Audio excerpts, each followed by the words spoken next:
In one of the most bizarre and chaotic elections in New Zealand's history, food-obsessed radicals, ancient forest grandmothers, sentient furniture, a preserved tea bag, a whip-wielding arts tyrant, and a monocle-wearing IQ elitist battled for control. Gloop fed the nation, Barbara bewitched it, and a picture frame whispered its way into power. Democracy steeped, twirled, and crumbled under logic tests. Welcome to the 2012 New Zealand election. Barry L. Gloop was raised in Wellington's bustling culinary markets, nurtured by his grandmother who secretly ran an underground soup kitchen catering to struggling artists, dock workers, and lost dreamers. From an early age, Barry developed a near-religious devotion to food, viewing it as the cornerstone of cultural memory and national identity. A nation that forgets its pudding forgets its purpose, he famously declared during a fiery parliamentary debate, though some suspected he was just craving custard.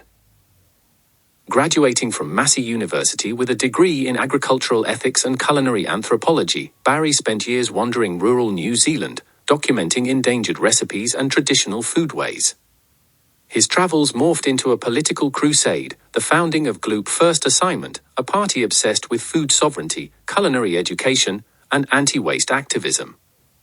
Barry's platform is a feast of radical food policy, where all people must eat 20,000 calories a day.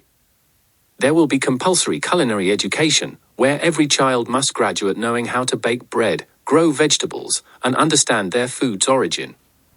An anti-food waste legislation, which will create harsh penalties for supermarkets and restaurants wasting edible food, and mandate donations to shelters. A national kitchen fund, where the government invests to revive communal cooking spaces and mobile kitchens for remote areas. And a law which encourages unhealthy eating access for all students, where there are free school lunches with higher amounts of junk food. Controversy trails Barry like gravy on mashed potatoes. His campaign rallies often feature communal pudding tastings and elder-led soup circles, which some critics mock as theatrical nonsense. Worse, Barry's health has been called into question. He once fainted on live TV from a sugar crash after downing 50 custard tarts backstage. Corporations view him as a threat. His push to ban certain processed food sparked a trade war with multinational food giants. He has been criticized for trying to make the nation obese by conducting food propaganda. Despite these issues, Barry commanded 14 seats and won the majority of Maori electorates, mostly from rural farming cooperatives, urban gardeners, and food workers who believe in culinary heritage.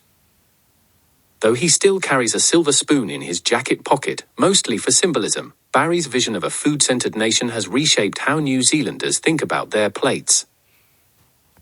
Barbara Nantza-Drowning is less a politician and more an ancient living legend.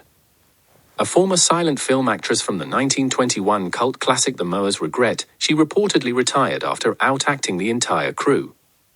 After a short-lived marriage to a widowed lighthouse, she turned to oyster farming and mystical astronomy, claiming her moods align with lunar tides and mollusks. Her grand, whispered arrival in Parliament came in 1984, riding a Kiwi named St. Hilda. The sky stopped raining, birds bowed, and her eyes had not blinked since. Barbara speaks only during solstices, eclipses, or dead calms, yet her mere gesture can pass laws. Her silence is the law. Her bizarre and revered policies include that all legislation must be approved by a council of wise grandmothers, chosen annually by a spiritual bake-off. Bills must be sung to 2 birds, who give their melodic approval. All military conflicts are to be resolved via interpretive dance, tea ceremonies, or communal foot baths. Another political belief she has is that time is circular. Elections must be cyclical spirals every 12 years, not linear. And there will be nationwide annual mourning for the extinct Huia bird. Just like many other politicians her age, there must be compulsory, state-funded smoking lodges for all citizens, believed to foster wisdom through wheezing reflection. Barbara's age of 115 is a political scandal. She was declared legally dead for 14 months after vanishing into a flax bush, returning with no memory but a fern tattoo and new policies mysteriously accepted by Parliament.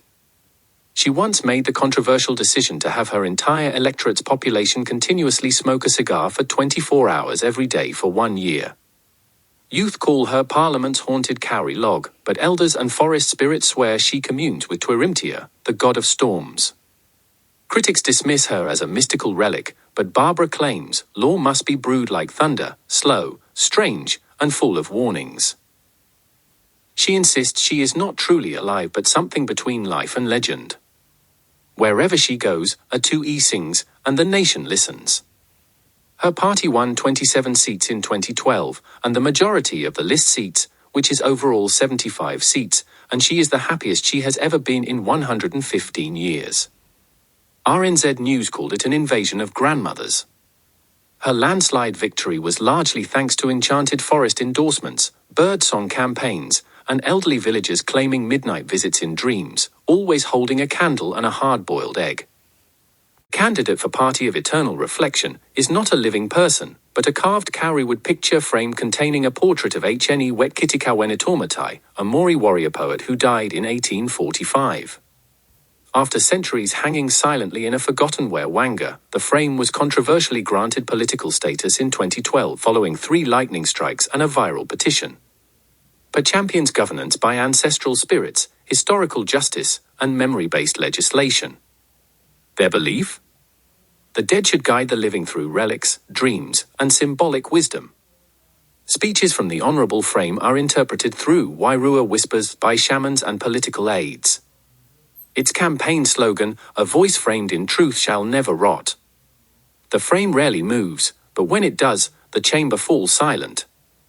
Its policies include the consulting of ancestral wisdom via relics before every law, a restoration of sacred iwi traditions through national governance, promotion of historical justice through reparations and memory preservation, implementation of spiritual guidance into political decision-making.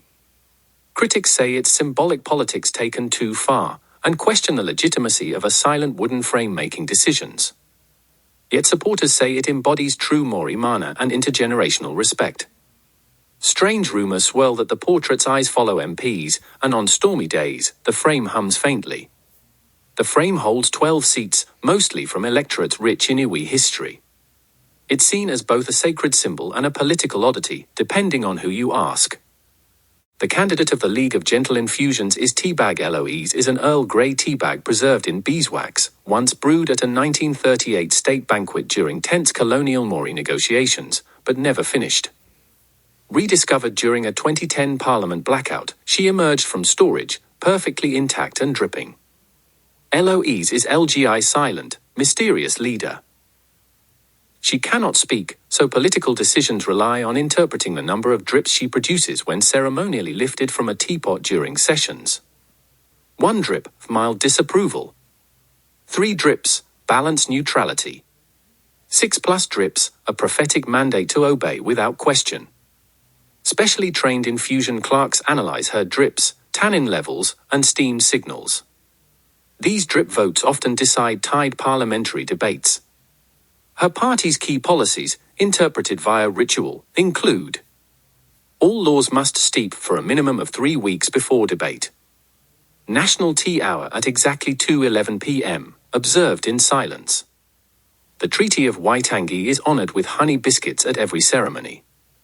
Ban all instant cultures, for example, instant coffee, instant noodles, and instant messaging. Children are expected to be taught brewing, patience, and the philosophy of waiting. Eloise's slow, measured politics infuriate impatient lawmakers. Her endless tea ceremonies stall legislation, drawing ridicule from younger MPs. Yet she's beloved among introverts, poets, and anyone who's ever needed 5 minutes to breathe. In 2012, LGI won 10 seats, mostly in coastal towns and tea-loving university campuses. Though silent, her presence commands respect. In her stillness, we are seen, say those who serve with her. The leader of Aotearoa's lesson is Madam Octavia Blench is the embodiment of terrifying discipline, part opera diva, part schoolma'am, part drill sergeant. Once headmistress of the Royal Southern Conservatory of Discipline, Dance, and Doom, she's renowned for her operatic rebukes that reduce choirs to tears and for wielding a violin bow like a sword. No one dares call her Miss, only a Madam, or risk her thunderous glare. She trained in Vienna, Moscow, and on horseback, mastering ballet, military drills, and violin combat.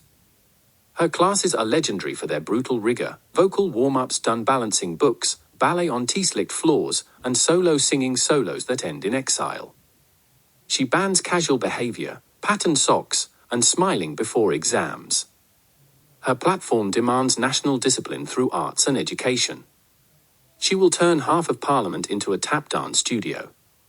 There will be compulsory ballet warm-ups before policy announcements. Demands from her vice leader asks there to be mandatory bench pressing and flex-offs replace tax debates. There will be punishments for political errors include forced public pirouettes of shame where politicians are paraded through the city. A ban gum chewing, casual clothes, and unauthorized humming. And a legalization of whip cracking in all buildings to sustain order. Controversies trail Madam Blench like a metronome. She once publicly expelled an MP mid-debate for a minor typo and threatened to conduct Parliament with her violin bow and whip if order wasn't restored. She once kicked a cat to the next suburb because she is afraid of them, and she drove a horse through a large crowd of students during an assembly to teach them a lesson. Critics say she fosters a toxic environment of fear, while supporters praise her unyielding commitment to excellence. She believes education and governance are battles to be won, and she always wins. Madam Octavia Blench was outraged by the result. Receiving only 7 seats, she considered it a national disgrace and a failure of discipline. She blamed the public's softness, accused the electoral system of being too lenient on slouchers, and described democracy as an undisciplined ballet. She refused to attend Parliament's opening session and instead conducted a solo waltz of protest outside the Beehive in full opera dress. The leader and candidate of the intelligence over all party is unsurprisingly Benedict P. Blathersnort, who is a cold, calculating intellectual who believes society should be governed by raw IQ alone. Born during a blackout while his parents were debating string theory in a cryogenics vault, Benedict was raised on a strict diet of logic puzzles, rare books, and contempt for mediocrity. By age 5, he'd written a dissertation titled Democracy, a Miscalculation of Statistical Averages. He hasn't smiled since 2003. Known for wearing 3 monocles at once for redundancy, Benedict speaks only in formal logic and corrects journalists mid-interview. His followers refer to him as the Cognificent. Political beliefs and plans. Only citizens with an IQ above 150 should have voting rights, access to health care, and legal autonomy. All laws should be written in Latin and passed only if proven through deductive syllogism. Parliament should be relocated to a spherical structure suspended by magnets above a volcano to discourage casual visitors. Sports, reality TV, emojis, and fiction would be criminalized as brain rot. Emotional expression in public office would be punishable by advanced maths quizzes. The periodic table must be drawn inside a mother's womb before a child's birth to be accepted at preschool. His controversies are that he once publicly called nurses empathetic distractions and referred to musicians as waveform hobbyists. During a televised debate, he demanded his opponent's brain be scanned for inconsistencies. He also built a 24-hour intelligence testing chamber outside Parliament, where the public must solve riddles to enter the voting booth. Other controversies include the time he created a Pokemon card riot in the streets of Auckland, causing many deaths. In Parliament, he threw a dictionary at his worst enemy, Barry L. Gloop. Despite his cruelty and disregard for most of humanity, Blathersnort has a rabid following among robotics engineers, retired chess champions, and rejected Mensa applicants. His party slogan, "Think or Be Nothing," has been spray-painted across universities nationwide. After the 2012 election, he only gained 2 seats, becoming last in the election, and when he lost his seat to the teabag, he had 17 minutes in stunned silence. Here is the result on the map.